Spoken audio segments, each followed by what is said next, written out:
So we had a conversation trying to build this podcast, and correct me if I'm wrong, but we thought about, how do we really build a space for our unhinged essentials, like police, military, fire, EMS, all of our in-hospital, out-of-hospital, all of our people, and it kind of centered around in each place there's a med room talk.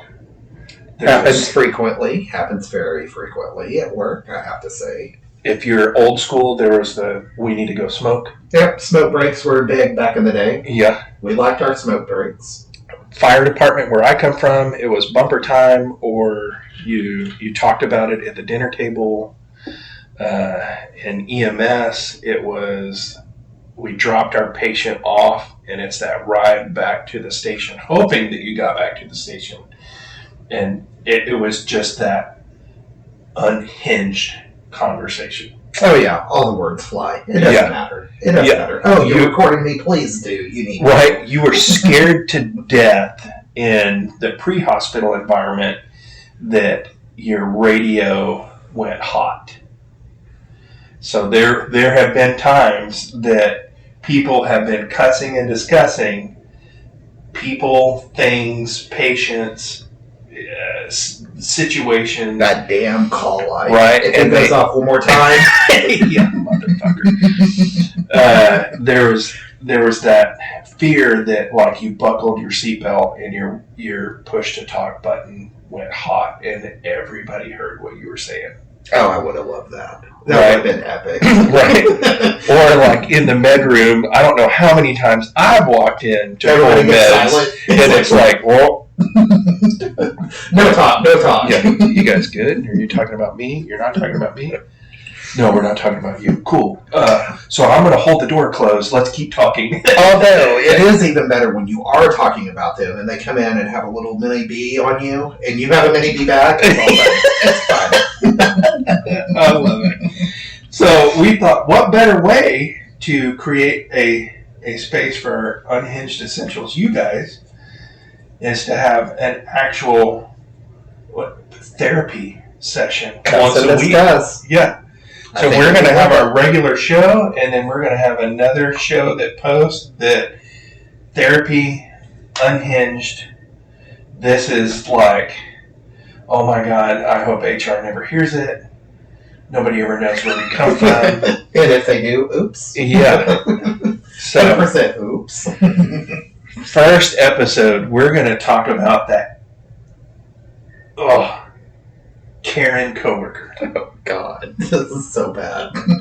Karen coworker. I don't care if you just came on shift or you're just coming off shift, or you have to take a report and they're oh, everything's fine, they're stable, and you walk in and they're 60s over Jesus, and leave a Fed is just going to leave them dead. Right. It's no IVs. Yeah. No nothing done. Urine still needs to be collected. Yeah. You gotta. This is the Karen coworker we're talking about. Is the one that you gotta fill out paperwork on. It's the complaint, safety complaint, work complaint, anything. It's the person that can never get their count right. It's awful. Yeah. So apparently we're leading toward my past weekend.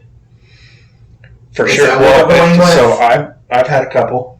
Okay, so yeah, I had a complete mental breakdown on Saturday. That's okay. Oh dear Jesus. Everybody kept coming to, can I help you? Get away from me. Just go away. Go away. Yeah, so get out of my face.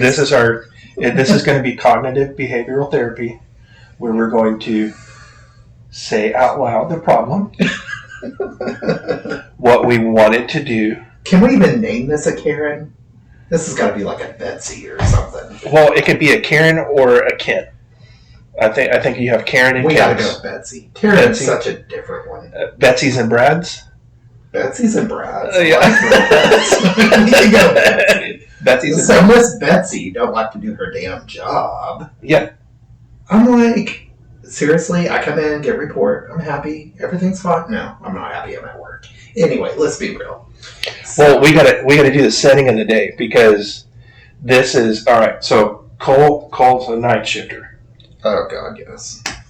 You had to remind me. It's okay. So night shift in a hospital, you know that the witching hour is like 6:30 to 9:30. Am I being fair with that?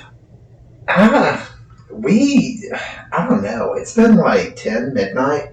Midnight's So it can roll to. I mean, we could like have a little break in between like 10 and midnight, but most frequently it's like here lately it's been awful. Well, yeah, and so in our specific facility, we've had some facilities like close. We're rural. Yes, and we've doubled in census. Yep. Same amount of nursing staff. Nothing's changed. It's rough. Yeah, and so we're in that figure it out phase. And then, of course, this past weekend we had a big festival. I'm not going to be specific. Sure. And that caused even more issues. So yeah. It's just been a really, really, really rough week. And it's kind of like you need your time off to decompress. And it's not quite enough, but... Well, and then even before you like make it to the end of your work week, you need that moment to be like, if I don't purge, I'm going to say something to someone and then I'm going to get fired. I probably said more than I should right. at work. Yeah, but you said it to save people. And so that is, we are in a safe space here. And if you're listening to us on your drive to work, your drive home from work, you're listening on your weeks off, or you're listening to us while you're taking care of a patient, one, focus on your IV. Make sure that you're aseptic. And do you have your gloves on? And are you wearing pants? Have we checked our meds? Are we doing the right meds? That's very important, guys. Very important. But right meds. So we're in the overwhelmed, I don't like it part of the work week. So if we're pre-hospital, this is like call 4 before lunch. We haven't had our nap. We haven't been able to work out. We probably haven't even brushed our teeth yet. We showed up to work and shit hit the fan. Yeah, 100%. In the hospital, this is, we got that, hey, everything's fine, everything's stable, nothing's going on, the patient's good, they're ready to go upstairs, everything's done. Yeah, I mean... No, it fucking wasn't. Yeah, I mean, so like, even in my case, so, okay, Saturday night, it's my last night of work, so yes, I did 4 this week. I don't like 4s, but I do them because that's my schedule. Anyway, I come in, I get report, I get a postcode. I'm like, okay, I can handle that. It's fine. No big deal. Awesome. She's chilling like a villain in there. It's okay. And then I get this other one that's cough, supposedly. And so I'm like, okay, so what are we doing with this patient? Well, so her lactic's elevated. So, okay, so she's septic. Okay. I'm okay with that. Where's her IV? Oh, well, she doesn't have one. Why? Yeah. Why? Septic, if there's not at least 2. I mean, why would we not at least have an IV? I would be happy with just one. But no, it's fine. It's fine. Oh, so, by the way, this is my bitch session, just to let y'all know. That's true. So, I'm taking over for a second. Anyway, so... So, I'm like, okay, that's fine. Tell me how you feel about Yes, that. I'm like so frustrated. I was so frazzled. So, anyway, so I go into the room and I introduce myself and I'm like, okay, I'm going to start an IV on you. And so I start the little IV. Everything's fine. And then, of course, I come back out and I look at the chart and none of my meds are compatible. None of them. You know, LR doesn't like anybody. Right. It doesn't. It hates everybody.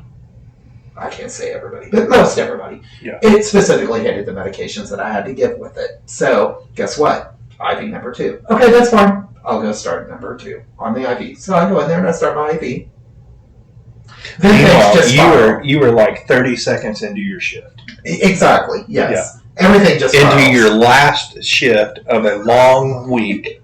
So you were pissed before you showed up. 100%. Yeah. I was mad. Yeah. Anyway. Any of y'all ever been there before? Hello. Yeah.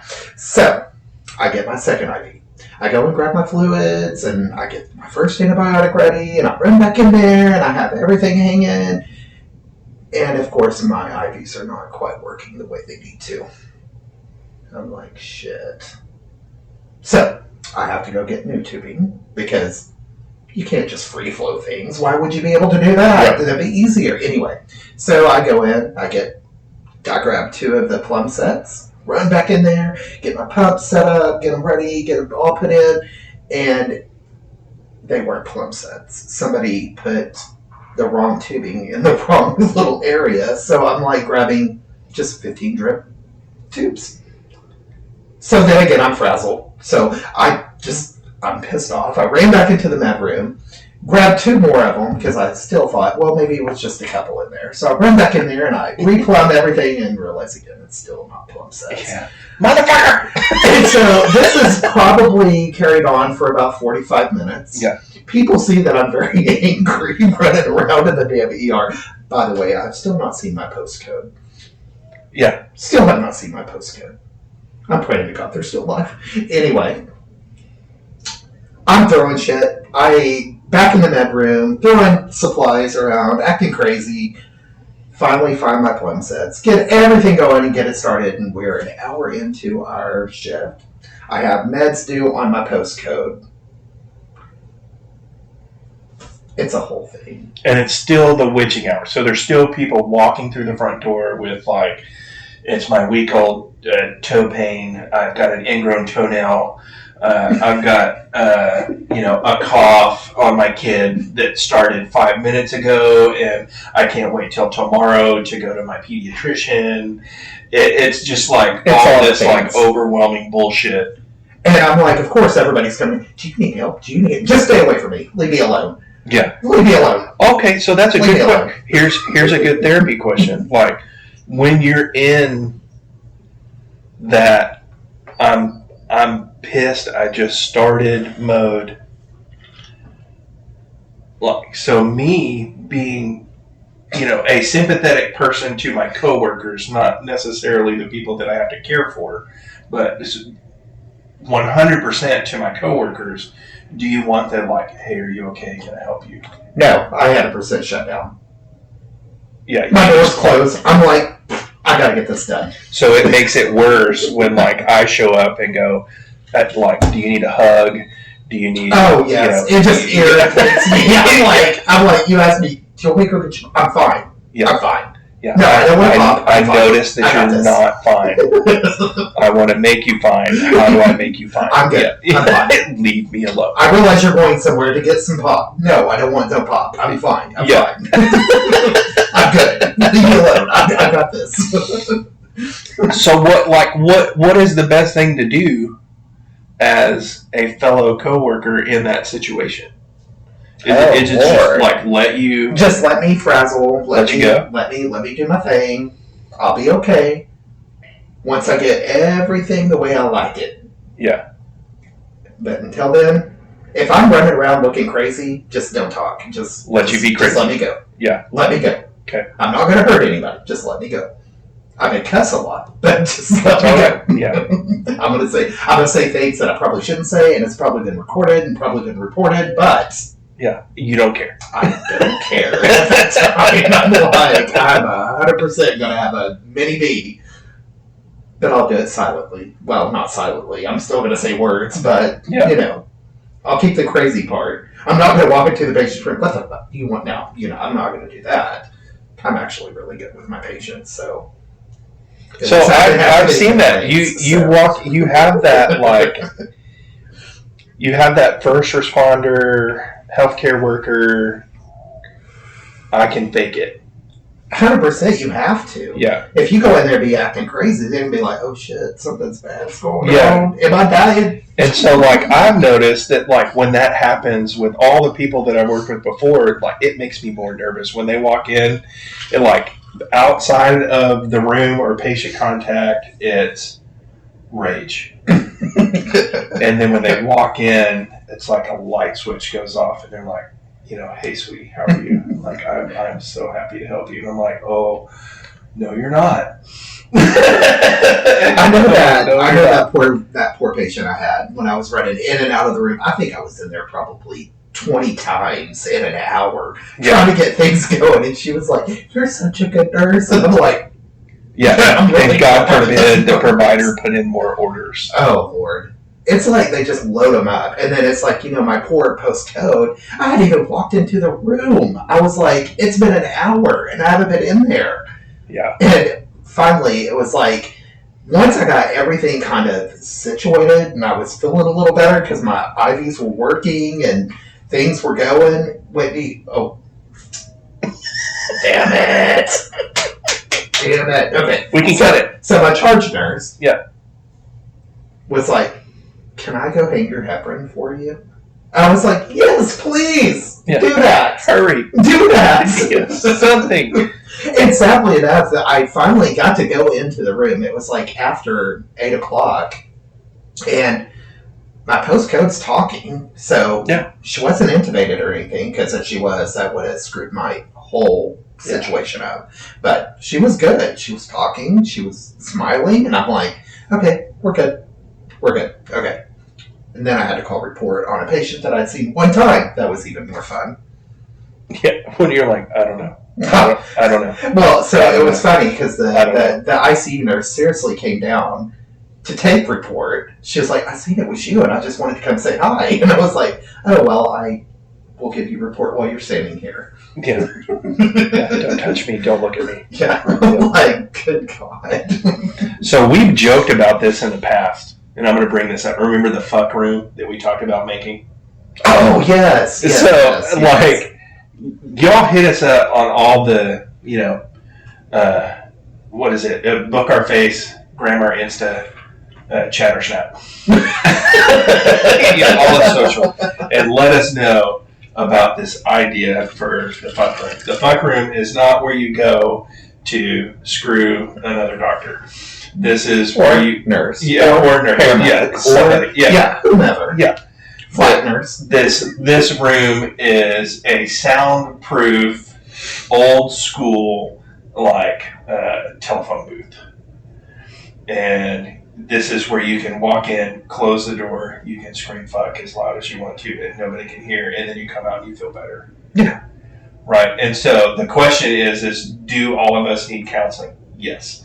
Do we make our own counseling? Absolutely. And I think this is part of it. Now, after you've explained everything on your whole day, even though I was with you on that day, and I was like, "Hey, man, can I anything?" And you're like, "Get away from me." Okay. Everybody. I mean, because it was like you, another nurse, and the other paramedic that was there. Yeah, God forbid somebody like you and care about you, right? I'm like, no, just leave me alone. I've got this. Yeah. I've got it. Yeah. We're like, oh God, it's his fourth day. We got to make it better.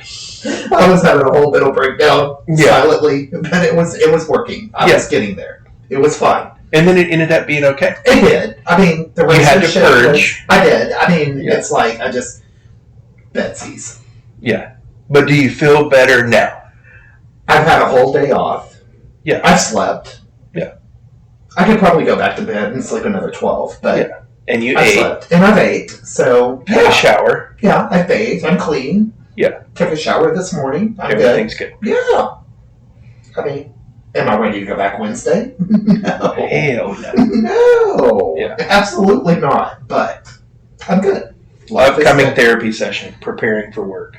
Oh, wow. That's a whole thing with me. Yeah.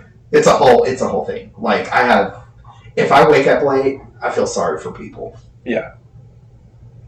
I do. When the motion of the ocean, not that motion, but getting ready for work is thrown off. Oh, God. Like, I've overslept before, and literally, my spouse came in to wake me up and was like, "Are you getting up?" And I'm like, "I'm going to murder you." I'm like, "What time is it?" And they're like, "It's this time." And I'm like, "Oh, God, I'm late." And I jump out of bed frazzled, and I'm like, what am I going to do? What happened? And then I get to work, and my whole week is just messed up. Well, so this was our first Cuss and Discuss. Yeah. Yeah. Episode 1 of Cuss and Discuss. We want this to be something that you guys can talk about. You can give us topics to Cuss and Discuss. Yeah. And who knows, we may even include some people in our Cuss and Discuss. We would love to bring you in on our therapy sessions and us to play counselor. Yeah. I mean, we're going to have our big topics, which we're excited about. Yeah. And that's hopefully going to be our very, very long one. Sorry, guys. Yeah. Just deal with us. We're still working on this audio thing. Oh, that's another Cuss and Discuss. We'll get there. Yeah. We probably should. Yeah, we'll get there. Don't worry. We're going to get there. But we're so glad you guys are listening. Yes. We would love your feedback. That's the only thing that's going to make this better for you, because the only reason this is not about us. Yeah. It's not about us. It's about you guys. And yes, we talk a lot about ourselves, but we feel like it's going to make you more comfortable talking about yourself. I mean, we all have stories. We all have that thing that just irritates the crud out of us. Betsy's. Yeah.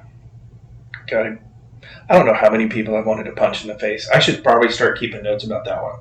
Betsy's and Brad's. Yeah, Betsy's and Brad's. We're going to have to make a note of that, by the way. So, I love it. Yes. So we thank you guys so much for listening to us. This is new for us, so we are 100% want y'all involved. We want to hear from you. We want to see what you have to say. If you think we suck, we want to hear it. We like it. Tell us how to be better. Yeah. If you think you can help us be better, we're happy to have you join us. Yeah. So thank you for joining us for Cuss and Discuss, our first therapy session. Tune into the next one. And we look forward to seeing you guys, hearing from you. Hugs and cuddles. Love y'all. Bye.